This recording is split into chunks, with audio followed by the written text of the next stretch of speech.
Hi, and welcome back. I'm Sofia. Today's topic looks, from the outside, like the happiest possible chapter of a relationship.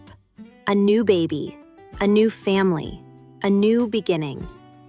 And yet, the messages I receive about this period are some of the most heartbreaking I have ever read. Because nobody prepares you for what a baby does to a marriage. People warn you about the sleepless nights.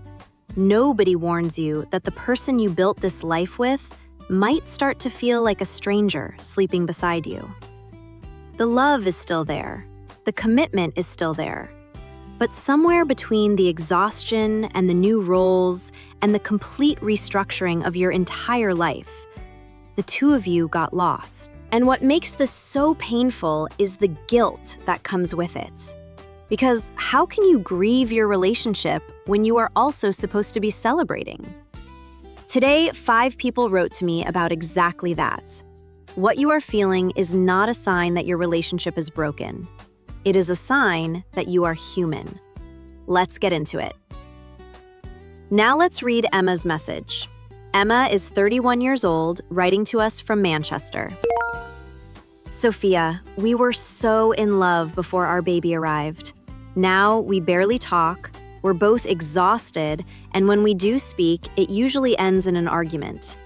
I miss my husband, but I don't know how to get back to each other. Is this normal? Emma. Not only is this normal, it is one of the most common experiences new parents have, and one of the least talked about. What you are describing is not a sign that your marriage is failing. It is a sign that it is under enormous pressure. And those are very different things. When a baby arrives, 2 people who spent years learning each other suddenly have to rebuild their entire dynamic overnight. Roles change, sleep changes, priorities change. And in the middle of all that upheaval, the relationship often gets pushed to the bottom of the list because it feels like the most stable thing in the room. Here is what I want you to do. Not a date night. I know how impossible that sounds. Just 5 intentional minutes a day where you look at each other and talk about something that is not the baby. How you are feeling, something that made you smile, anything at all. It sounds almost embarrassingly small. But in the middle of new parenthood, choosing each other, even for 5 minutes, is an act of profound love. Start there. That is how you find your way back. Now let's read Olivia's message. Olivia is 29, writing to us from Toronto, Canada.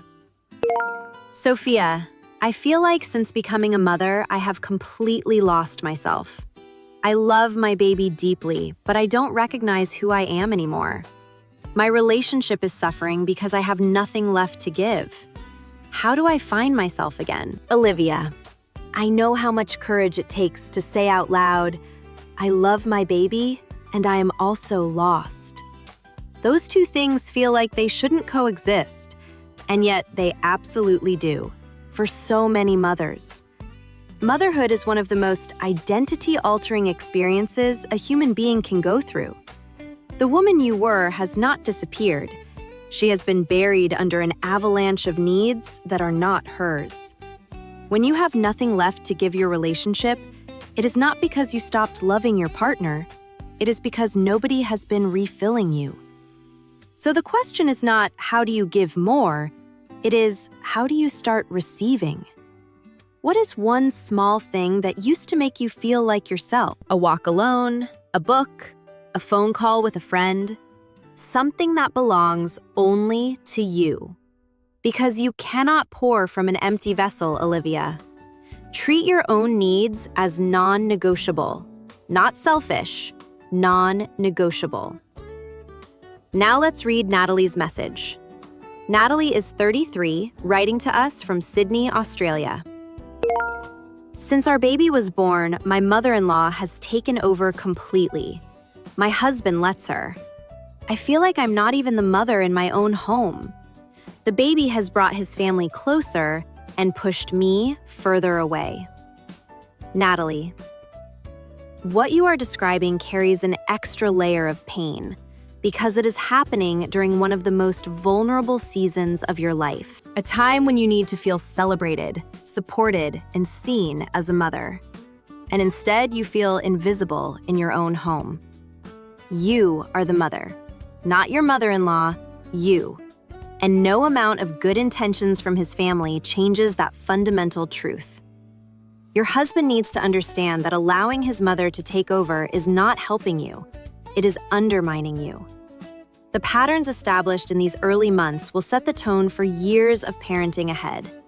Tell him directly, I feel like I am losing my role as a mother in my own home, and I need you to stand with me.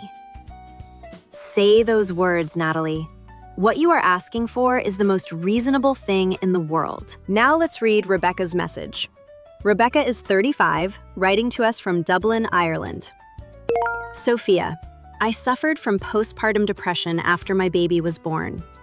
My husband tried his best, but he didn't really understand what I was going through. I feel like that period created a distance between us that we never fully recovered from. Rebecca, thank you for trusting me with this. Postpartum depression is one of the most misunderstood experiences in new parenthood. It arrives quietly, often without warning, and it changes everything from the inside while looking perfectly normal from the outside. Your husband tried, but trying without understanding is like reaching for someone through a door you have never opened. You can feel them on the other side, but you cannot fully get to where they are. Have you ever talked to him about what that period was truly like for you? Not in the middle of the storm, but now, from a place of distance? Because sometimes the conversations we never got to have during a crisis need to happen long after it ends. A couples therapist can create a safe space for exactly that. Not because your marriage is broken, but because there is a chapter that never got properly closed. And closing it together might be exactly what brings you both back to each other. And now let's read our final message. This one is from Christine. Christine is 38 from New York. Sofia, my partner and I are great parents, but terrible partners to each other right now. We only talk about the baby. We have no date nights, no alone time, no conversations about anything else. How do we remember we are also a couple? Christine. The fact that you can say, we are great parents, tells me the foundation of your relationship is still very much intact. You have not lost each other. You have just temporarily buried the couple underneath the parents. Try this. One conversation per day that has nothing to do with your baby. A TV show, a memory, a silly observation. Anything that reminds you both that you are two people who fell in love before any of this existed. And when you can, even once a month, protect a few hours that belong only to the two of you. Your relationship was the foundation that made your family possible. Foundations need maintenance. Quiet, consistent, deliberate maintenance. You chose each other before you became parents, Christine. Keep choosing each other now. That is all it takes. 5 messages today. 5 people navigating one of the most beautiful and most brutal seasons a relationship can go through. Having a baby does not have to end the love story, but it does require you to consciously and deliberately keep writing it, even when you are exhausted, even when the days blur into each other, even when you cannot remember the last time you looked at each other without talking about feeding schedules. The couple you were before the baby is still in there. A little tired, a little lost perhaps, but still there, and they deserve to find each other again. Send me your questions. I read every single one. I'm Sofia. Take care of your heart. And before you go, I want to hear from you. Every episode on this channel exists because of your questions and your stories. So tell me in the comments, what do you want us to talk about next? Is it trust issues, jealousy, long-distance love, falling out of love? Whatever it is that is sitting heavy on your heart right now, drop it below. You might just see it become our next episode. And if today's conversation meant something to you, If even one message made you feel a little less alone, please give this video a like. It helps more people find this channel and find the conversation they didn't know they needed. Subscribe so you never miss an episode. And if you have a question for me, any question about any kind of relationship, leave it in the comments. I read every single one.